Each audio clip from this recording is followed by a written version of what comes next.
Welcome back, everyone, to another deep dive. Today, we're headed over to Rome. Oh, nice. Specifically to the Trevi Fountain. Okay. Which just reopened after some renovations, just in time for a pretty big event. Yeah.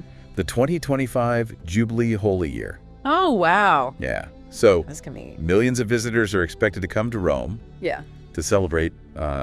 And we'll be taking a look at a news article Okay. that details the reopening Mm. and the measures being taken to accommodate all these visitors. That's cool. I'm really interested Yeah. in how they're going to manage all of that. Especially with a monument like that. Yeah. It's so fragile Yeah. and delicate. It's beautiful. So it's really interesting to think about, Yeah. millions of people coming in. Right. So one thing that really caught my eye about this article was just how fast Okay. this renovation happened. Yeah. How long did it? Only 3 months Wow. to renovate the whole thing. That's amazing. And for a cost of 327,000 euros. Wow. Pretty good deal if you ask me. Yeah. That's really impressive. So is that typical for, restoring a landmark of this scale? Typically these large-scale projects, they can take years Oh, wow. and cost millions and millions of dollars. Oh, wow. So yeah, 3 months is Really fast. incredibly fast. That is wild. Yeah. So it makes you wonder what their secret is. Right. I mean, What are they doing over in Italy? maybe it's Italian craftsmanship. Maybe. Maybe it's, Magic craft. ancient Roman techniques they've rediscovered. That's right. Who knows? But I think, Some lost knowledge? yeah, they were able to pull it off really quickly and efficiently. So kudos to them. Absolutely. So speaking of efficiency, they're going to need some of that Right. when it comes to crowd control. Definitely. Because millions of people Yeah. coming into Let's see this newly renovated. newly renovated fountain. Yeah. And the article mentions that they're only going to allow 400 visitors at a time. Now, that seems pretty strict. Yeah, it does sound a bit strict. So I was wondering, how do they come up with that number? Well, I imagine it's a delicate balance, Right. They have to consider the structural integrity of the fountain. Right. They don't want too many people crowding around it. Right. Potentially causing damage. Like erosion or something. Yeah, exactly. Right.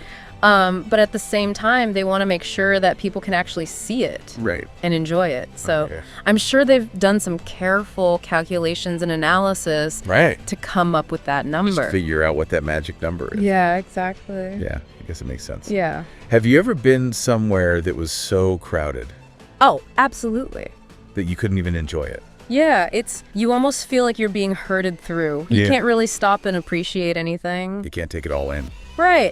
And sometimes you can't even see what you're supposed to be looking at That's right. because there's so many people in the way. Yeah, I've definitely had those experiences. Yeah. Where I'm like, I just want to get out of here. Exactly. This is not even fun. Yeah, it can really detract from the experience. Absolutely. So to help manage this crowd, they're also implementing an online booking system Okay. with a €2 fee. Mm. Now, on the one hand, that seems like a pretty practical way Yeah.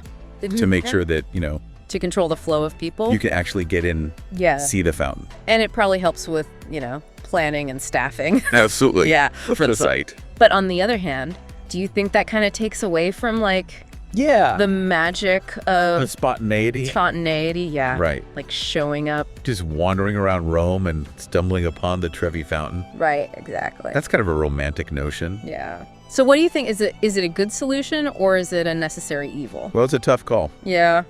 I can definitely see both sides of the argument. On the one hand, like you said, it does take away from that sense of spontaneity. Yeah. But on the other hand, it's probably necessary to protect the fountain. Right. And ensure a positive visitor experience. Yeah. And let's be honest, €2 is not a lot of money, That's true.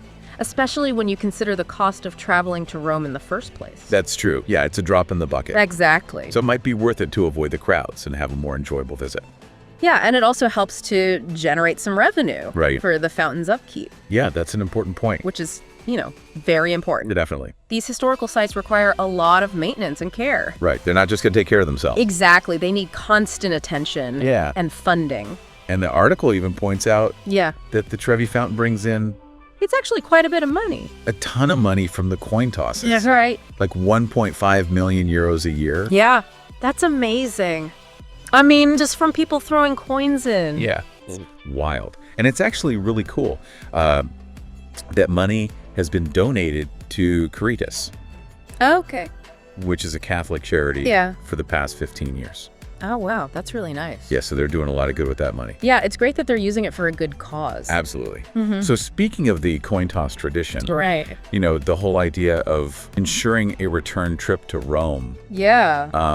I mean, does anybody really believe that? Well, it's a superstition. Yeah. And superstitions are often based on, hope, a desire for something. Yeah. And I think in this case, it's a really harmless and charming superstition. Yeah, it is.